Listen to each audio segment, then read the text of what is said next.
बिस्मिल्लाहिर्रहमानिर्रहीम। अस्सलाम वालेकुम नाज़रीन, मैं हूँ आम शहरी आरिफ हमीद भट्टी।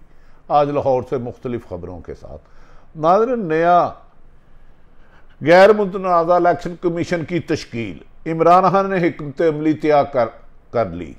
बैरूनी और अंदरूनी साजिशों के नाम सामने लाने का फैसला।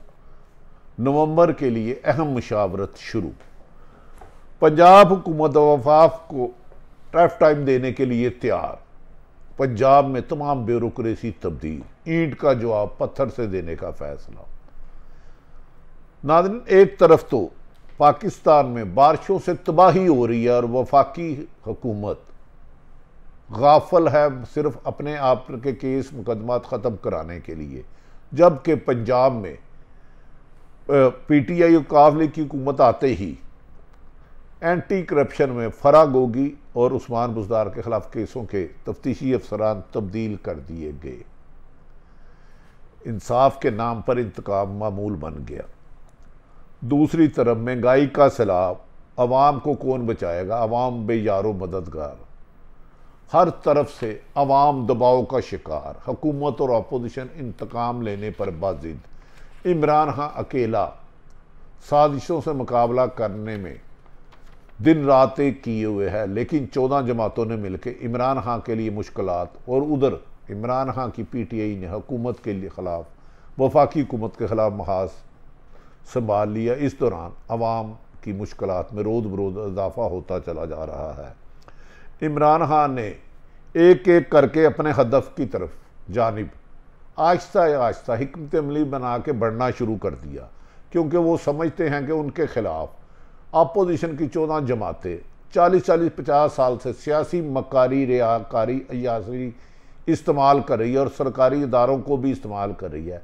इसलिए इमरान खान ने अब अपना 2/3 लेने के लिए अपने निशाने पर लोगों को फिक्स कर दिया है, और इसके लिए उन्होंने कहा है कि वो पंजाब का हफ्ते में 2 दिन का दौरा करेंगे। शफाफ इलेक्शन कराने के लिए उन्होंने इलेक्शन कमीशन के नए अरकान की तकरार का भी मुतालबा कर दिया है। उन्होंने कहा है कि बायस्ड और सियासी वाबस्तगी रखने वाले और यकतरफा फैसले करने वाले इलेक्शन कमीशन के अरकान को निकाला जाए। इनकी मौजूदगी में शफाफ इलेक्शन न सिर्फ हो सकेंगे बल्कि अवाम के हक पर यह डाका डालने के मुतरादिफ होगा। अपनी तकरीर में इमरान खान ने कई बार चीफ इलेक्शन कमीशन के इस्तीफ़े का मुतालबा किया है, और उन्होंने कहा जब तक ये अपने इस्तीफ़े से मुतालबा नहीं देंगे, वो रिज़ाइन नहीं देंगे, तो इलेक्शन नहीं हो सकते। एक तरफ जब सुप्रीम कोर्ट ने फैसला किया था नाहल अरकान का लोटो का, तो इलेक्शन कमीशन ने 2 महीने देर कर दी, लेकिन जैसे ही 11 अरकान का मौजूदा हुकूमत ने फैसला किया तो चीफ इलेक्शन कमीशन ने 12 घंटे के अंदर उनके डी नोटिफिकेशन का आर्डर कर दिया, जो कि एक जायज़ था क्योंकि वो खुद इस्तीफे दे चुके थे असम्बली से PTI के। अब नए चीफ इलेक्शन कमीशन की तकरार के लिए PTI ने कानूनी जंग का भी आगाज़ कर दिया है। इस सिलसिले में उन्होंने अपनी आइनी माहिरीन की कमेटी बना दी है कि मौजूदा चीफ इलेक्शन कमीशन के खिलाफ रेफरेंस भेजा जाए ताकि 22 करोड़ आवाम की मुंतखब नुमाइंदों को कामयाब कराया जाए। मौजूदा चीफ इलेक्शन कमीशन एक बायस्ड है। नवाज शरीफ के नहायत करीबी साथी सईद मेहंदी, जो उनके कार ख़ास रहे हैं, उनके दमाद होने की वजह से इनके होते हुए शफाफ इलेक्शन की बजाय अवाम की राय पर डाका डलेगा, लिहाजा इसके होते हुए इलेक्शन नहीं आएगा और अदालत में जाने का फैसला किया गया है। फवाद चौधरी ने आज प्रेस कॉन्फ्रेंस में एतराज़ उठाया है कि कल की किस हैसियत से में इलेक्शन कमीशन ने अरकान के हुकूमती रहनुमाओं से मुलाकात की। ये रात के अंधेरे में भी हुकूमती रहनुमाओं से मुलाकात करते हैं और दिन की रोशनी में भी, और हुकूमत अपोजिशन को यानी कि PTI को दीवार से लगाने के लिए दिन रात साजिशों में रहते हैं। नाज़रीन, क्या किसी ज़ेरे समाअत मुकदमे में कोई भी जज किसी भी फरीक से मुलाकात कर सकता है और उनको एविडेंस दे सकता है? ये साजिशें PTI ने कबूल करने से इनकार कर दिया है। यही हसूल फॉरेन फंडिंग या ममनू फंडिंग केस का है। ममनू फॉरेन फंडिंग केस में भी मौजूदा हुकूमत चीफ इलेक्शन कमीशन के साथ करीबी राब्ते में और किसी भी तरीके से तरीके इंसाफ को रास्ते से हटाने के लिए दिन रात कोशिश कर रही है। इससे ना सिर्फ सियासत को में अमल दखल होगा बल्कि धांधली की भी होगी। फंडिंग केस में इलेक्शन कमीशन ने अदालती इख्तियारात का इस्तेमाल करके फैसला सुनाना है एक जज की हैसियत से, लेकिन जज जब मुद्दई पार्टी से साजबाज करे तो वो जानिबदार हो जाता है। इसी ज़ाब्ता अखलाक की खिलाफ वर्जी पर पीटीआई ने अपना केस तैयार करने जा रही है और सुप्रीम जुडिशल कौंसिल से रजू किया जाएगा।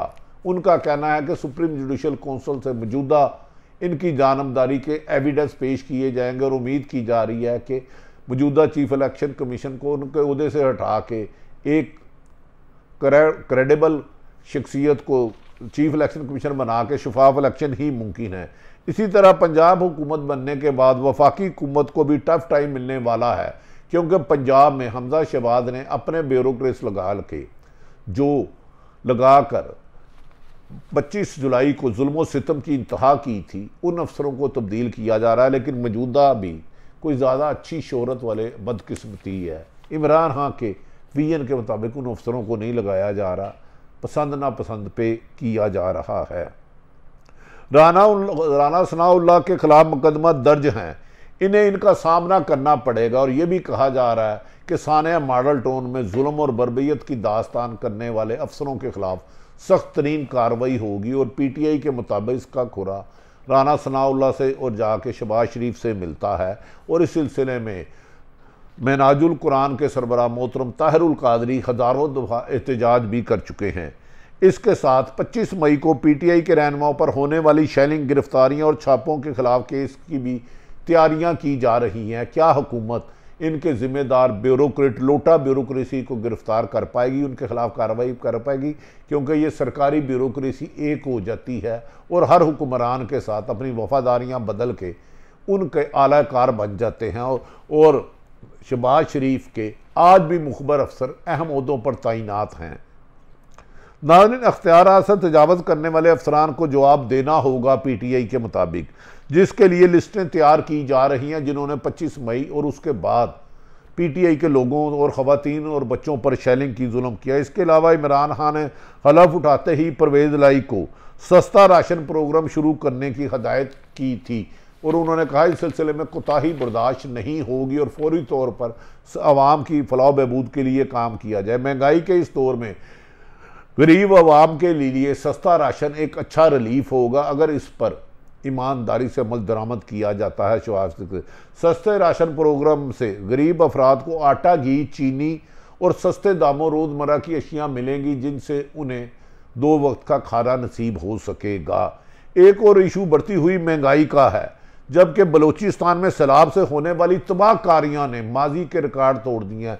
लेकिन हुक्मरानों की संग दिली देखें, वो जोड़ तोड़ और अपने मुकदमात ख़त्म कराने और नैब तरमीम में है, जबकि बलूचिस्तान की आवाम पाकिस्तान के हर शहरी की तरफ देख रही है। हम सबको चाहिए एक हुकूमत करे, हम बलूचिस्तान में सैलाब से तबाहकारियों लोगों के लिए जितनी भी मदद हो सके मुमकिन करे। वो हमारे भाई हैं, हमारे बाजू हैं। सियासी महाज पर मुखालफिन को जवाब देने के लिए तो बहुत से इजलास हुए, लेकिन सैलाब में फंसे अवाम को इनके हाल पर छोड़ दिया गया, जो एक तकलीफ दे बात है। बलूचिस्तान में अब तक बारिशों में 120 अफराद जहाँ बहक हो चुके हैं, लेकिन बदकिस्मती है कि हुकूमत सिर्फ ज़ुबानी जमा खर्च और बयाना तक महदूद है। मकानात तबाह हो गए हैं, सड़कें बह गई हैं और लोगों के माल मवेशी से महरूम हो गए हैं। अरबों रुपए का नुकसान हुआ है, घर खंडरात में बदल गए हैं। इतनी तबाही के मनाजर है कि जो आंखों से देखे नहीं जा सकते। बेजबूर बेबस तस्वीरें सैलाबज़दा गान की बड़ी बड़ी दास्तानें सुना रही हैं, लेकिन हुक्मरान हैं कि एक दूसरे की सियासी जमातें दुश्मनी में मुसीबत ज़दा पाकिस्तानी भाई बलोचिस्तानियों के सैलाब की मदद करने से अपने फ़राइज़ की अदायगी में गफलत बदल रहे हैं। सियासी चपकलत के बाद कई दिन से तक सैलाब मुतासर इलाकों में इमदादी कार्रवाइयाँ ही शुरू नहीं की जा सकी। बदकिस्मती देखें, जिस आवाम के वोटों से हुक्मरान बनते हैं उसी आवाम को इग्नोर किया जाता है। अपनी मदद आपके तहत बलूचिस्तान में लोग मदद कर रहे हैं, खुदारा सब पाकिस्तानी मिलकर उनकी मदद करें। और हुक्मरान और अपोजिशन से वफाकी और सूबाई हुकूमतों को चाहिए बलूचिस्तान के सैलाब-ज़दा लोगों की तबाहकारियों को बचाने के लिए मदद करें। बढ़ती हुई महंगाई का भी यही हाल है। डॉलर 2 से 50 से क्रॉस कर गया है। इस हुकूमत ने लगता है साजिश के तहत पाकिस्तान के लिए दिवालिया करने की हिकमत अमली बना चुके हैं बादियुल नज़र में। और महंगाई की शरह इस वक्त नाज़रीन पाकिस्तान दुनिया में सबसे ज़्यादा 40% सदर में पहुँच गई और इसी हफ्ते 3.5% महंगाई हुई है, जो पाकिस्तान दुनिया में एक हफ्ते में इतनी महंगाई का ये सबसे ज़्यादा रिकॉर्ड बनाया गया। इन मुश्किलात हालात से अवाम कैसे निकलेगी, इन सवालात का जवाब देने वाला कोई नहीं है माँ सिवाय सियासी लीडर एक दूसरे की करैक्टर असैसिनेशन और एक दूसरे को खिलाफ मुकदमत बनाने पर मौक़ूफ़ है। जबकि कायदे आज़म ने बनाया था कि तमाम लोगों को एक हकूक़ मिले। जब तक इंसाफ की फराहमी ना होगी, बड़े सूबे छोटे सूबों का ख्याल ना करेंगे। सियासी चपकलशों में लोग अपने बुनियादी हकूक़ से महरूम है। एक बदकिस्मत खबर ये है कि एंटी करप्शन ने साबक वज़ीर आला पंजाब उस्मान बुज़दार के ख़िलाफ़ करप्शन के बेइंतहा अरबों रुपए की करप्शन के शवाहिद इकट्ठे किए थे और फराह खां के ख़िलाफ़ भी केस थे और 2-3 लोगों के खिलाफ मुकदमात थे। मौजूदा हुकूमत ने आके इमरान खां के शफाफ एहतसाब के अमल की खिलाफ वर्जी करते हुए एंटी करप्शन में चंद करप्ट अफसरान और सियासतदानों के खिलाफ मुकदमात के तफ्तीशी बदल दिए हैं ताकि उनको बेगुनाह किया जाए और अवाम का लूटा हुआ माल जायज़ हो सके। हम इमरान खां से मुतालबा करते हैं जहाँ जहाँ भी करप्शन हुई है बिला इम्तियाज़ शफाफ किया जाए। जो उनका मकसद है, 22-26 साल उन्होंने करप्शन के ख़िलाफ़ आवाज़ उठाई, लेकिन उनकी हुकूमत पंजाबी हुकूमत में अगर करप्शन की खुली इजाज़त और करप्शन करने वालों को तहफ़्फ़ुज़ दिया जाएगा तो इमरान खां के मौक़िफ़ को नुकसान पहुँचेगा। सारी सूरत हाल आप तक रखी। इमरान खां आने वाले दिनों में चीफ इलेक्शन कमीशन के ख़िलाफ़ और नवंबर में आर्मी चीफ की तैनाती में मशावरत आखिरी मरहले में शुरू हो गई है। उसके बाद पाकिस्तान का सियासी सूरत हाल तब्दील होने का इम्कान है। सारी सूरत हाल आप तक रखी। अल्लाह ताला पाकिस्तान का हामी और नासिर हो। पाकिस्तान जिंदाबाद।